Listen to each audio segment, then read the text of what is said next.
दोस्तों कैसे हो सब लोग। हाँ जी, तो दोस्तों आज एक बजट आया।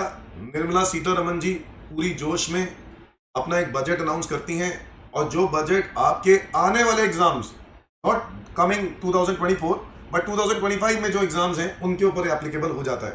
तो बजट 2024 में क्या चेंजेस आए हैं, आज सिर्फ ये वीडियो उसी टॉपिक के ऊपर है, ज्यादा लंबी नहीं है बट मोस्ट इंपॉर्टेंट अमेंडमेंट्स क्या है मैं वो डिस्कस करने वाला हूं। ठीक है जी।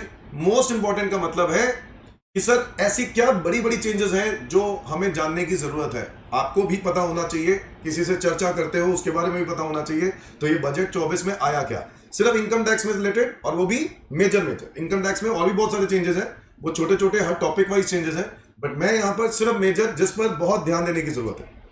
तो आओ स्टार्ट करते हैं दोस्तों बजट 2024 के की हाइलाइट्स। छोटी सी वीडियो होगी, शुरू से लेकर आखिर तक जरूर देखना और अपने दोस्तों के साथ शेयर करना। देखो आपको पता तो चल गया होगा नया रिजीम आ गया है। जी हाँ, जो आप रिजीम पढ़ते हो कौन से वाला, मैं आपको थोड़ा सा बता दूं, आप कौन सा पढ़ते हो, ये वाला 0 से 3 लाख 0%, फिर 3 से 6 5 ये पढ़ते थे, 6 से 9 10, 9 से 12 15, 12 से 15 20 ये पढ़ते थे ना आप लोग, और अबव 15 30%। ये जो स्लैब था दोस्तों, ये स्लैब हो गया है चेंज, और इस स्लैब को मॉडिफाई करके बजट 2024 में ये वाला स्लैब उतार दिया है आपके सामने। और इस स्लैब के अंदर 0 से लेकर 3 लाख पर 0% टैक्स, 3 से लेकर 7 लाख पर 5%, 7 से लेकर 10 लाख पर 10%, और 10 से 12 पे 15, और 12 से 15 पे 20, और अबव 15 पे 30। अगर मोटा मोटा देखा जाए तो यहां पर इन्होंने 5% वाले रेट में 1 लाख रुपए और बढ़ा दिए। इससे फायदा होगा, जी हाँ बिल्कुल फायदा होगा। तो अगर जिनकी इनकम कम है उनको फायदा होगा, ठीक है, जिनकी इनकम कम है भाई 7 लाख के आसपास है तो उन लोगों को फायदा होगा।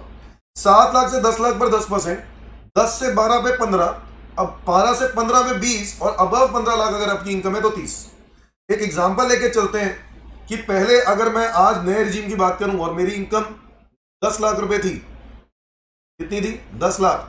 मैं नए रिजीम, पुराने वाले नए रिजीम की बात करता हूं जो अभी तक आप पढ़ रहे हो, जो बच्चे दिसंबर में एग्जाम देने जा रहे हैं उनके लिए एप्लीकेबल है।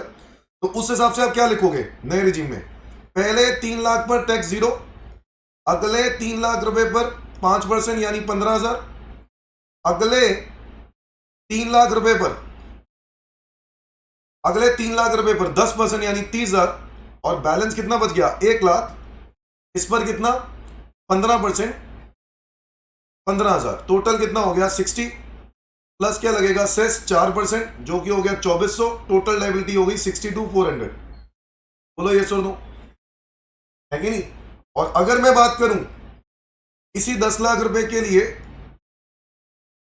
इसी 10 लाख रुपए के लिए अगर मैं बात करूं कि नया रिजीम क्या कहता है, नया रिजीम ये कहता है कि पहले 3 लाख रुपए तक टैक्स नहीं है, फिर उसके बाद अगले 3 लाख नहीं है, अगले 4 लाख है, अगले 3 लाख नहीं है, अगले 4 लाख है। 3 से 7 लाख पर कितना है 5%, तो अगले 4 लाख रुपए पर 5% यानी कितना हो जाएगा 20,000।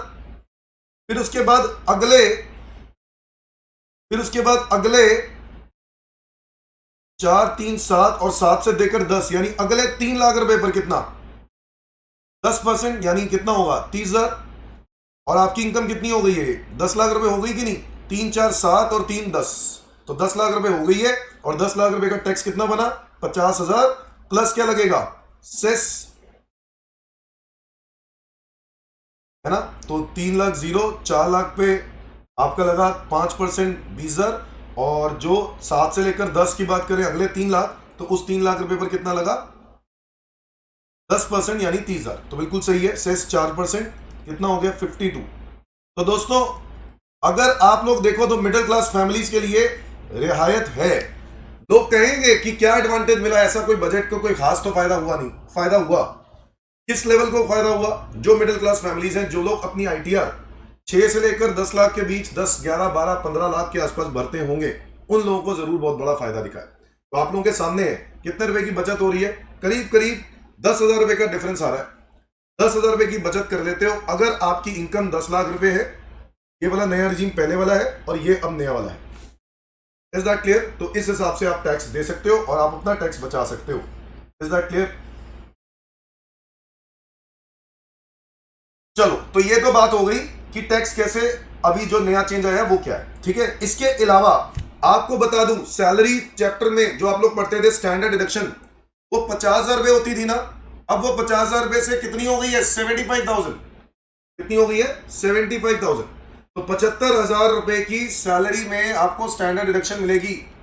Is that clear? 75,000 बहुत बड़ी बात है। 50 से 75 करना मतलब अच्छा खासा बेनिफिट दिया है सैलरी पर्सन को।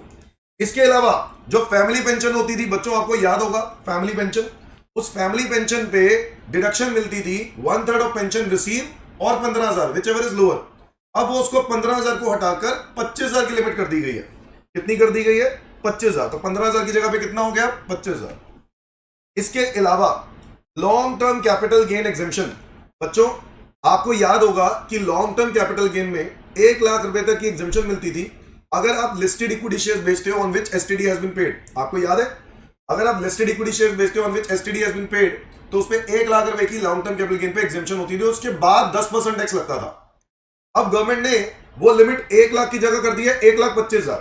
तो लोग खुश कि 1,25,000 रुपए तक एग्जेम्पशन है, लॉन्ग टर्म कैपिटल गेन पे टैक्स नहीं देना होगा। 1,25,000 से ऊपर पे टैक्स का रेट 10% की जगह पर अब कितना कर दिया? जितने भी long term capital gain tax हैं अब वो 10 की जगह कर दिया है 12.5%। तो लो जी, आपका टैक्स रेट अब 10 रहा नहीं, अब कितना हो गया? 12.5%, 12.5%। ये देखो नीचे लिखा है, ये नीचे लिखा है long term capital gain tax कितना हो गया? 12.5% on all listed and unlisted assets, ठीक है, विदाउट एनी इंडेक्सेशन बेनिफिट। तो इंडेक्सेशन बेनिफिट के बिना 12.5%। ओके, और आपको लॉन्ग टर्म कैपिटल गेन में एग्जेम्पशन कितनी मिल रही है? पहले 1 मिलती थी लिस्टेड इक्विटी शेयर्स पर, अब कितनी मिलने लग जाएगी? 1,25,000 पे, ठीक है। कहीं फायदा है, कहीं नुकसान है। अब एक बात है, बड़ा कंफ्यूजन होती थी कि सर कौन से इक्विटी शेयर्स डिबेंचर्स के लिए क्या क्राइटेरिया है, किसी के लिए 1 ईयर होता था, किसी के लिए 2 ईयर होता था। तो ये कंफ्यूजन को दूर करने के लिए गवर्नमेंट ने कह दिया जितने भी लिस्टेड फाइनेंशियल एसेट्स हैं उनके लिए क्राइटेरिया 1 ईयर रहेगा, चाहे वो कोई भी फाइनेंशियल एसेट हो, डिबेंचर्स हो, बॉन्ड्स हो, इक्विटी शेयर्स हो, प्रेफरेंस शेयर्स हो, कोई भी हो।